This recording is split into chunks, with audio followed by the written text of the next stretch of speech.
السلام عليكم ورحمة الله وبركاته. دعوة سو دوادا waxaad in la hadlaysaa waa Jamil Ismaaciil.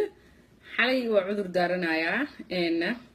muxuu ahayd tawayra mashquulay marka caawa ayaan soo deynayaa barnaamijka xalay aan soo deyn lahaa toddobaadkan waa tan qayb hore soo daayay qaybtii labaad waayo uu yara badnaa warka shalay waxaa soo baxay ninkii baaraha gaarka ahaa muxuu ahayd Robert Mueller oo madaxweynaha baaraya madaxweynaha iyo dawladda Russia wax ma dhexmareen muxuu ahayd wuxuu soo saareen oo codsaday shalayto oo isku soo hagaajiyay grand jury xeer beertayaal xeer beegid amal waay macnaha Soomaali marka sababtoo ah Soomaalida jury ma lahan marka jury waxa waaye 23 qof amal waaye 23 qof grand juryga marka maxaa waaye waxaa loo isticmaalaa in la bixiyo warqado muxuu ahayd oo amar ah subpoena la bixinaa subpoena marka maxaa waaye in muxuu ahayd warqad la soo qoro warqadaas oo ku khasbaysa qof markhaati ah inuu maxkamadda yimaado oo uu hadlo hadduu warkii muxuu ahayd diidana hadhowtii waa la xiri karaa qofkaasayto marka grand jury ayaa shalayta la sameeyay grand jury ayaa waxa u soo baxay baaritaankii ku socday madaxweynaha oo ahaa madaxweynaha iyo muxuu ahayd dawladda Ruushka maxaa dhex maray marka talaabo aad u weyn waaye tan ina xasuustaan in kala maqaan mar walbo baaritaankan meel u maray awal markii ugu horeysay wuxuu ku bilowday wuxuu yiri waxay tiri ay sheekada joogtay kabacdi muxuu ahayd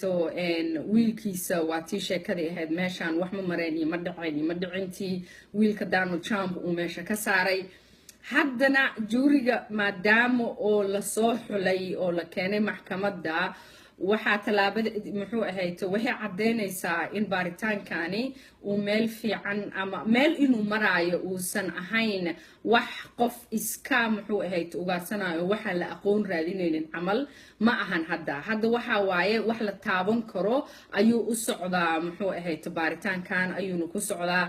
inta badan juuriga waxaa loo isticmaalaa in lagu qoro warqado subpoenas lagu bixiyo oo dadka markhaatiyaal lagu keeno maxkamadaas ay ugu markhaati kacaan waxa meeshan ka dhacay waxa jira waxaa kaloo loo isticmaalaa in macluumaad iyo cadeymo lagu soo saaro dawladaha ama qolyaha haysta in lagu khasbo inay macluumaadkaas banaanka soo dhigaan marka lama dhihi karo waxba lagu xiri karaa oo waxba dambi weyn ah qolo lagu soo oogi doonaa oo halkaas wali ma gaarin laakiin se muxuu ahayd talaabo aad u weyn waaye macnaheedu waxa waaye wax la taaban karo ayuu ninka baaraha Mueller uu haystaa oo ku qasabtay inuu markhaati raadsado oo subpoenad inuu raadiyo inuu muxuu ahayd cadeemo raadiyo wuxuu ma ahan wax mala awaal ma aha sida uu madaxweynaha uu rabo inuu ka dhigo sheekada mala awaal way dhaaftay oo wax la taaban kara meesha yaala su'aasha marka waxa waaye waxa la taaban karaa maxay yihiin ma qof ma lagu xiri doonaa in dambi miyay keeni karaan intee in la eg ayay gaari doonaan sheekadaas weli ma soo bixin waqti dheer ay qaadanaysaa waxay qaadanaysaa bilo waxay qaadan kartaa sanado laakiin safety ahayd waa sheekadan baaritaankan waa mala awaal meesha waa ka baxday mid kale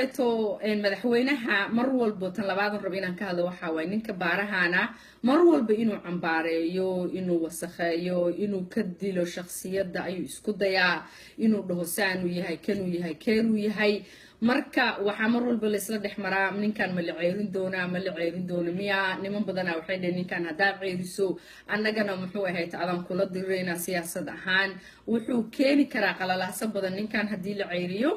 marka waxaa la sameeyay sharci ayaa codsi ah oo proposal ah ayaa waxaa soo saaray laba nin ka socda dhanka muxuu ahayd Republicanka iyo Dimuqraadiga laba biil ayay soo saareen labada sharci waxay rabaan inay ku ilaaliyaan ninkan baaraha gaarka ah oo special muxuu councilka ah inaan la ceyrin karin uu madaxweynuhu iska ceyrin karo awoodda uu u leeyahay buuxda hadda qayb kamida inay ka xayuubiyaan ayay rabaan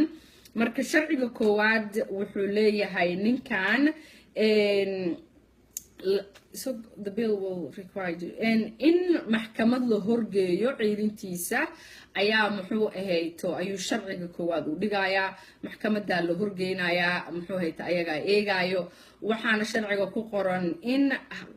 muxuu ahayto qareenka guud oo wadanka markaas ama qareen ku simaha qofka booskiisa jooga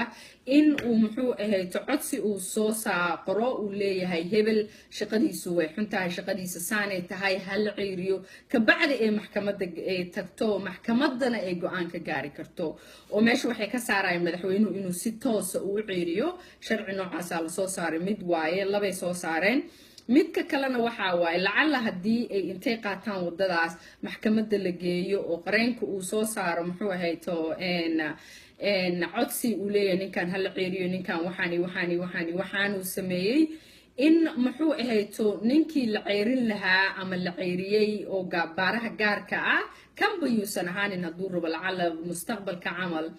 in uu muxuu ahayto isdifaaci kara asagana inuu challenge garan karo isdifaaci karo oo uu oran karo aniga muxuu ahayto waa laga gardaray insaanihiin in loo furo wada ah inuu isku difaaco asagana labadaas muxuu ahayto sharci oo labadaas bil ay soo saareen waxaana laga wada hadli doonaa September markii ay soo laabtaan hadda waxay aadeen fasax midda kale Congress-ka iyo muxuu ahayto sanadka fasax waxay aadeen fasax muxuu ahayto waxa la dhahaa August recess fasaxa August la dhahaa waxay soo noqon doonaan September toddobaadkeeda ugu horeeya toddobaadka ugu horeeyo September waxyaabo badan ayaa miiska la soo saari karaa caafimaadkii Obamacare la rabay in lagu bedelo meeshuu saaran yahay saas isuma bedelin wuu isbedelay intiisa badneed wuu dhintay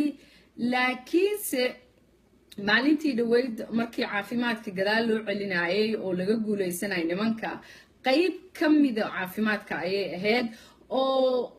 qaab ahaan way soo celin karaan laakiin siyaasad ahaan wuu dhintay laakiin sharciyan iyo sida ay wax u qoran yihiin haday tahay technical ahaan way soo celin karaan laakiin siyaasad ahaan sharcigaasi wuu dhintay laakiin you never know way soo celin karaan mar walba niman quusanayo America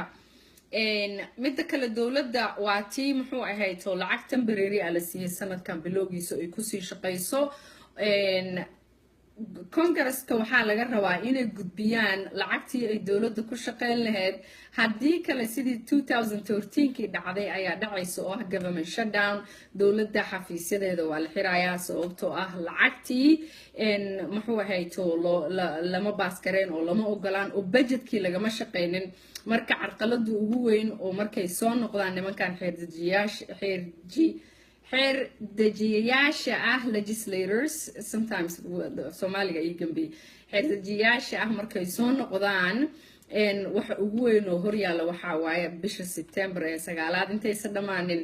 inay gudbiyaan muxuu ahayto lacagtii ay dawladda ku shaqeyn lahayd iyo budgetkeedii midda kale waxa kale oo hortaala waxa la dhaho debt ceiling inay kor u qaadaan debt ceiling waxa waaye muxuu ahayto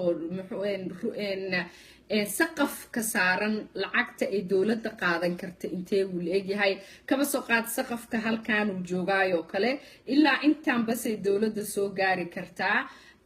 haddana way joogtaa intii marka lacagta ay dawladda amaahan karto inta bas ay joogtaa marka si loo kordhiyo lacagta ay dawladda amaahan karto waa in debt ceiling waxa la dhaho waa in saqafka ay kor u qaadaan oo muxuu ahayto loo ogolaado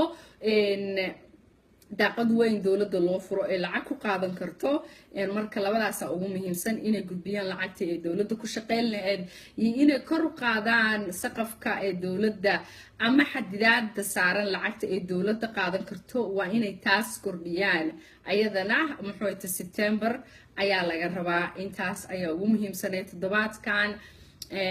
hadday wax soo kordhaan waa idin la soo socodsiinaa haddii aan la idmo waa mahadsantihiin aad iyo aad u mahadsantihiin habeen wanaagsan